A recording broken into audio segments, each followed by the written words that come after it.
যখন ইংলিশের হেড ছিলাম তখন 1972, 73, 74 সালের কথা, সোলাইমানপুর মাদ্রাস মসজিদের বার্ষিক ওয়াজ মাহফিলের প্রধান অতিথি। আমি যাওয়ার সময় টেলিফোন মাইকিং হচ্ছে, মাইকিং শুনলাম। তখন আল্লাহ শব্দটা শুনলেই কলিজা জড়িয়ে যেত, সেই সময়ের কথা আমি বলছি। ক্লাসে পড়ালাম, প্রিন্সিপালকে বললাম যে আপনার বাকি টিচাররা কি আজকে বাকি ক্লাস নেবে আরো? তো ওখান থেকে দুইজন এসে বলল আমরা নেব না, তুমি একাই পড়াও। আমি ঠিক করলাম 4 ঘন্টা পড়াবো। তো 3 ঘন্টা আমার ইংলিশের সাবজেক্ট এটা উপরে যা পারলাম বললাম করলাম। আমি একটা দিনও আলহামদুলিল্লাহ না পড়ে কোনো ক্লাসে যাইনি। শেষে আমি বললাম যে আমি আসতে মাইকিং শুনলাম এখানে নাকি কোন এক আল্লামা দেলোয়ার হোসেন সাইদি সাহেব আসবে সোলাইমানপুর অমুক মসজিদে, সেখানে মেলা বেহেশত বিক্রি হবে। তো আমার দরকার, আমি যাব, যদি তোমরা যেতে চাও। দেখি ছেলে মেয়ে সব উঠে গেছে, 550-600 আমার ছাত্রছাত্রী থাকতো। আমি বললাম যে মেয়েদের মতো ব্যবস্থা নাই, তোমরা ছেলেদের মধ্যে যারা যেতে চাও আসো।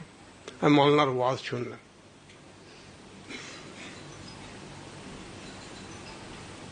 আমি কথাটা এই জন্য বলছি, এটা আমার জিন্দেগির, আমার নিজের জন্য শিক্ষা। পরে ওনাকে দোকানে, বাজারের ভিতরে একটা দোকানের দোতলায় রাখছে। আমি সকালবেলা ফজর পড়ে মসজিদে ওনার সাথে দেখা করতে গেলাম। ওনাকে বললাম যে মাওলানা, কালকে তো আমি বেশটা কিনতে গিয়েছিলাম, কিন্তু একটা বেশটা আপনি বিক্রি করেন নাই। তো যাই হোক, আমি আপনার কাছে আসছি, 2-4টা কথা বলবো। উনি বললেন যে বলেন, আমি অপেক্ষা করছি। আমি বললাম যে আচ্ছা, আপনাদের কোরআনের মধ্যে এই কথা নাই? তিনি বললেন যে আপনাদের কোরআনও আছে। পরে আমি বললাম আচ্ছা, আপনাদের হাদিসে, নবীর হাদিসে এই কথা নাই? কয় যে আপনাদের নবীর হাদিসেও আছে। তো আমি তো দেখলাম যে গুলমেলা মারানা। পরে আমি বললাম যে আচ্ছা ঠিক আছে, আজকে আপনার প্রোগ্রাম আলমপুর, এদিকে সোলাইমানপুর, এটা কোটচাঁদপুর, এদিকে আলমপুর, ওইদিকে ফুলবাড়ি, পরে আলমপুরে প্রোগ্রাম। মাওলানা, আপনাকে আজকে শুধু শুধু লা ইলাহা ইল্লাল্লাহ এর উপরে কথা বলতে পারবেন কিনা? আমি পারবো না, আমার আল্লাহ তৌফিক দিলে পারবো।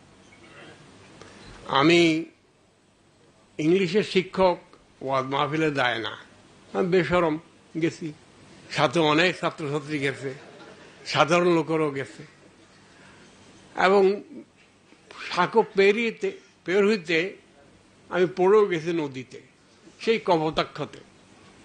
তারপরও পেছনে আসি নাই, ওই ভিজা কাপড় নিয়ে আমি ওই মওলানার আলোচনা শুনতে গেলাম। আল্লাহর রহমত, তিনি এর উপরে কথা বললেন। পরের দিন সকালে আবার গেলাম।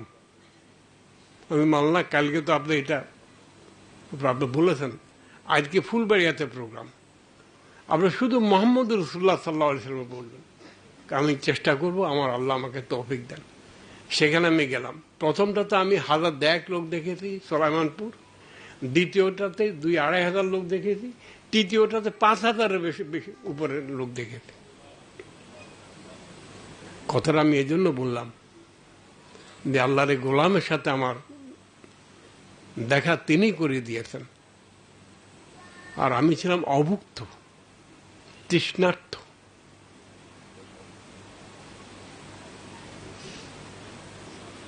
আমার ক্যান্সার হয়েছে, আমি আল্লাহকে শাকায়াত করি নাই। আমি দোয়া করছি, আল্লাহ আমি যেন তোমার বিরুদ্ধে কিছু না বলি, কোনো অভিযোগ না করি। কিন্তু আমি ওই সময় শাকায়াত করছি, আল্লাহ কি দিয়েছিল আমাদেরকে, আর এখন আমরা সে কথাগুলি বলতে পারি না কেন? তো আমার স্বাদ লেগেছে সাইদি সাহেবের কথা এই জন্য যে আমি ছিলাম তৃষ্ণার্থ। এখন আল্লাহ তাআলার মেহেরবানি দেখুন, আমি নামাজ পড়তাম না যখন, তখনও মাওলানা মোহতারাম ওই বার্ষিক মাদ্রাসায় ওয়াজ মাহফিল হইতো, সেটাতে কিন্তু চাদর একবারে ভালো মতো পরিষ্কার পরিচ্ছন্ন করে যেতাম। কিন্তু প্রথম যে আয়াতটা পড়তেন 3 ঘন্টা ওয়াজ করতেন, আয়াতের তর্জুমাটাও পেশ করতেন না। আর আজকে দেখেন আল্লাহর রহমতে শুধু আমাদের এদেশেই না, সারা দুনিয়াতে হয়েছে। কিন্তু এদেশে অনেক, আমি মনে করি এটা আল্লাহ তাআলা বাংলাদেশের প্রতি বহু অনুগ্রহ করেছেন। এটা সবচেয়ে বড় অনুগ্রহ যে দায়ী আল্লাহ তিনি বানিয়ে দিয়েছেন। তার মধ্যে 2টা গোলাম এখানে আছেন। আমার প্রথম কথা শেষ। আমার মনে হয় যে সাইদি সাহেবের এই ওয়াজ শোনার পরে আমি ঢাকা চলে আসলাম। তাঁতি বাজারে গিয়ে দেখলাম মুরব্বীরা বসে আছেন। আমি তাদেরকে বললাম যে আমি একটা খনির সন্ধান পেয়েছি। কি? এই আপনার লোক পাঠান, দেখেন। তারপর আলহামদুলিল্লাহ প্রোগ্রাম হলো। সাইদি সাহেব সারা দেশে আলোচনা করলেন। আর এখন তো না সময় দিতে পারেন না। এই যে বললেন না, এই গোটা রমজানে একটা প্রোগ্রাম নিয়েছেন আহমদুল্লাহ সাহেব, আর ওনারটা আমি বলার শুনবো পরে। যাই হোক, আমি 2টা দাবি জানিয়ে শেষ করতে চাই। এর দাবি সকলের কাছে, মেইনলি এই 2 বুজুর্গের কাছে। আগের দিনে কিন্তু বড় বড় বিল্ডিং করে এই দিনী মাদ্রাসা হতো না। একজন উস্তাদকে কেন্দ্র করেই দূর দূরান্ত বহু দূর থেকে, দূরের দেশ থেকে লোকেরা পড়তে আসত। আমার প্রথম দাবি হচ্ছে আপনাদের মতো যারা আছে, আমি আবার বহু বছর ওয়াজ মাহফিলে বহু বছর যাই না, আমি যদি যত শুনবো ওয়াজ মাহফিলে সত্য কথা বলবে, আর এটা আমাকে আমল করতে হবে, এত পারা যাবে না। এখন আমার দাবি যে আমি চাই যে এই হযরত মাওলানা আহমদুল্লাহ সাহেব এবং সাইফুল্লাহ সাহেব, কে সাইফুল্লাহ নাম রাখছে আল্লাহ জানে, এত সুন্দর নাম, তো আপনাদের সারা দেশে ডিভিশনাল হেডকোয়ার্টার এবং ইম্পর্টেন্ট জেলা এবং ইম্পর্টেন্ট কিছু আগের সাব ডিভিশন এবং ইম্পর্টেন্ট কিছু থানা, এটা আপনারা বাছাই করে নেবেন। আল্লাহ তাআলা আপনাদেরকে দীর্ঘ হায়াত দান করুন। আপনারা এখানে মোবাইল মাদ্রাসা করে ফেলবেন এবং স্টাডি ক্লাসের মতো এখানে আপনাদের আলোচনা 2 দিন 3 দিন 4 দিন চলবে এবং এখানে এটা একটা মাদ্রাসা হয়ে যাবে। ঘর নাই, কিন্তু মানুষগুলি আছে। আমার চৌধুরী ডাক্তার হাসান, উনি অনেক সুন্দর সুন্দর কথা বলেছেন। তো একটা দাবি, এটা কি মানা হলো চেষ্টা করার? হ্যাঁ, আচ্ছা, এটা শুধু ওনারা দাবি করলে হবে, ওনারা মানলে হবে, আপনাদের মানতে হবে না? আপনারা কে কে মানলেন? আমার নিচে নিশ্চয় বোনেরাও মানছে। শেষ, 1 নম্বর দাবি শেষ। 2 নম্বর, এই পাগল বহু বছর থেকে, সেই 72-73 সাল থেকে একটা আবেদন জানিয়ে আসছিলাম। সেটা হলো ইমাম বেশিরভাগ জায়গাতেই ট্রেডিশনাল খুতবা দেয়। ইদানিং আলহামদুলিল্লাহ অনেক মসজিদে অর্গানাইজড খুতবা দেয়। আমার নানা ছিলেন একজন LMF ডাক্তার 1916-এর। তিনি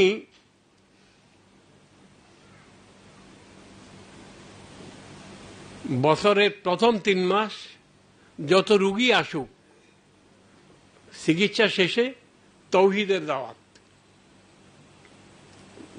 দিতেন। 4 মাস, প্রথম 4 মাস তৌহিদের দাওয়াত দিতেন, এই অল্প সময়ে। তারপরে 4 মাস রেসালাতের দাওয়াত দিতেন, না সরি 3 মাস রেসালাতের দাওয়াত দিতেন।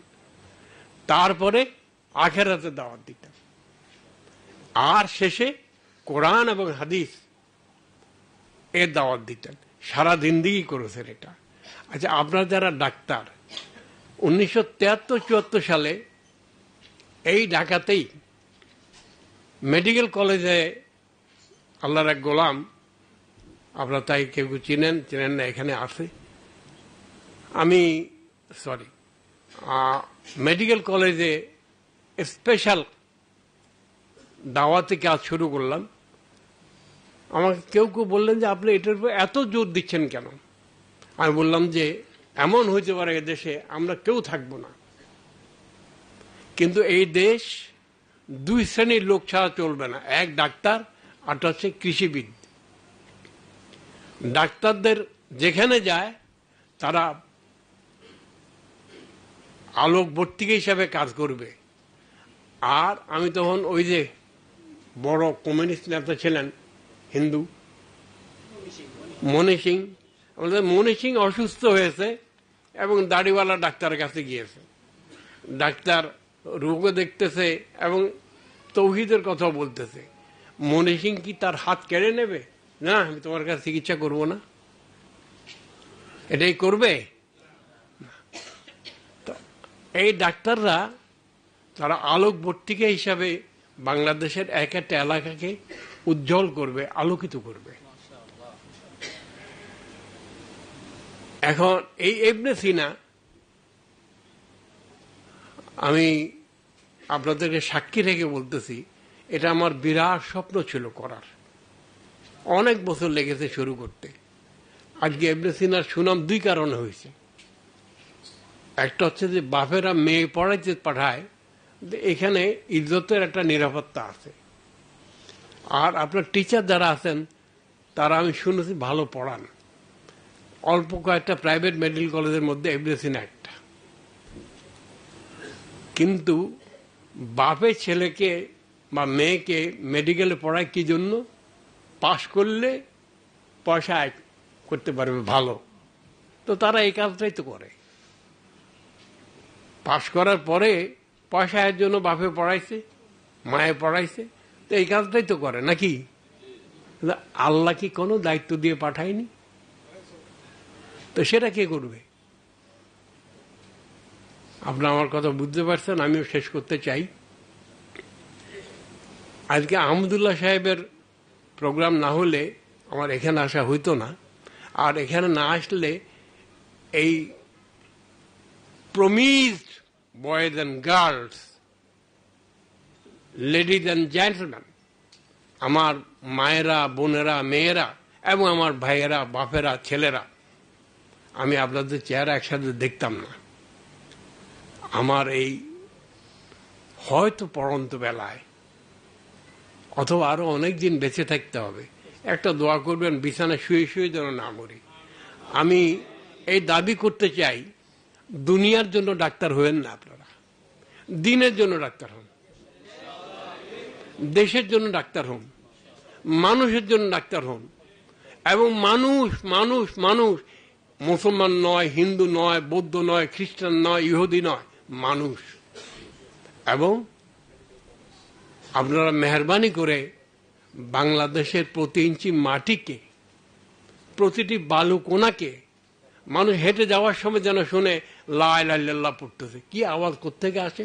মানুষ নেই, ওই বালি থেকে, গাছ থেকে, পালা থেকে, সব জায়গা থেকে যেন আওয়াজ আসে।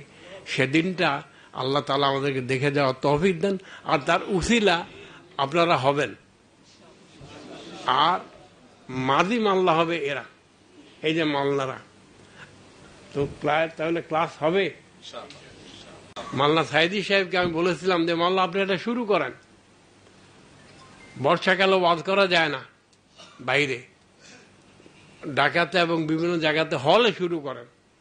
কিন্তু এটা দিনের বড় বড় দায়ী যারা, তাদের মাথা আমি ঢুকাতে পারিনি, কারণ আমার তো ক্ষমতা নাই, যোগ্যতা নাই, কথা বলতে পারি না। তো আপনারা মেহরবানি করে আপনাদের বন্ধুকে, কারা কারা বন্ধু, পরিষ্কার মাথাওয়ালা বন্ধু, ওয়াজ সুন্দর করার জন্য মিষ্টি কথা বলে না, হক কথা বলার জন্য কথা বলে, তাদেরকে আপনার মেহরবানি করে এই ক্লাস, অনেক টিচার দরকার আমাদের। সারা দেশ অন্ধকারে ছেয়ে গেছে।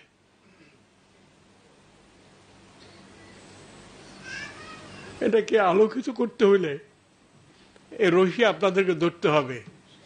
এই নৌকা, নদীতে পানি নেই, টেনে নিয়ে যেতে হবে। যেমন ইস্তাম্বুল জয় করেছিলেন, ওই জাহাজ টেনে নিয়ে গিয়েছিল যেভাবে, সেভাবে আপনারা নেবেন। আর আপনাদেরকে আসলেই টেনে নিয়ে যাবেন কে? আল্লাহ। আমি ইবনে সিনার সকলকে শুকরিয়া জানাই। এই আহমদুল্লাহ সাহেব আর আহমদুল্লাহ সাহেবের রসুল্লাহ সাইফুল্লাহ সাহেব, তাদেরকে দেখলাম। আর এরকম একটা আপনাদেরকে একসাথে দেখার